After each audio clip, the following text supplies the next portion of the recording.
Hello viewers hello viewers এখন আমি আপনাদের দেখা যাচ্ছি Xiaomi Redmi Mi phone Android smartphone কিভাবে ফ্ল্যাশ করা যায়। প্রথমেই আপনাদের দেখাতে চাই Mi ফ্ল্যাশ টুল। ফ্ল্যাশ টুল ডাউনলোড করে নেবেন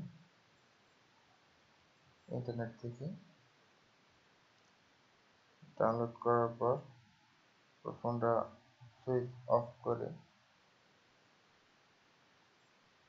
যদি রিমুভেবল ব্যাটারি হয়ে থাকে তাহলে ব্যাটারিটা খুলে নেবেন। ইউএসবি ডাটা কেবল দিয়ে ল্যাপটপ অথবা কম্পিউটারে সংযুক্ত করবেন। Volume down button plus power button টিপে রেখে তারপরে ডাটা কেবল কানেক্ট করবেন। কানেক্ট করার পরে এখানে আপনার ডিভাইসটা শো করবে। শো করলে তবে আপনি ফ্ল্যাশ দিতে পারবেন। এখানে আপনার অলরেডি এটার ভিতরে দেয়া থাকে আপনার প্রোগ্রেসগুলো কি কি থাকে, ঠিক আছে।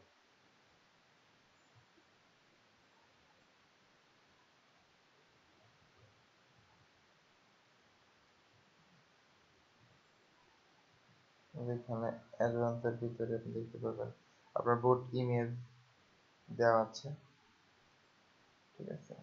প্যাচ ফাইল দেওয়া আছে, র ফাইল দেওয়া থাকে, স্ক্রিপ্ট ফাইল দেওয়া থাকে, ঠিক আছে। আপনি চাইলে এখান থেকে সিলেক্ট করে নিতে পারবেন কাস্টম রমগুলো। যদি আপনার ফোনটা না পায় সেক্ষেত্রে আপনি ফোনটা আবার ব্যাটারি লাগিয়ে ট্রাই করে দেখবেন, কারণ সব ডিভাইসগুলো তো একরকম না। পরে আপনি রিফ্রেশ করে নিতে পারেন, না পাইলে বারবার কয়েকবার রিফ্রেশ করলে ইনশাল্লাহ পেয়ে যাবে। তারপর ফ্ল্যাশ বাটনে ক্লিক করে আপনি আপনার ফোন ফ্ল্যাশ দিতে পারবেন। ফ্ল্যাশ অল এক্সেপ্ট স্টোরেজ এটা দিয়েও আপনি দিতে পারেন, আর ফ্ল্যাশ অল এটা দিয়ে করতে পারেন, এটা দরকার নেই। Thank you viewers.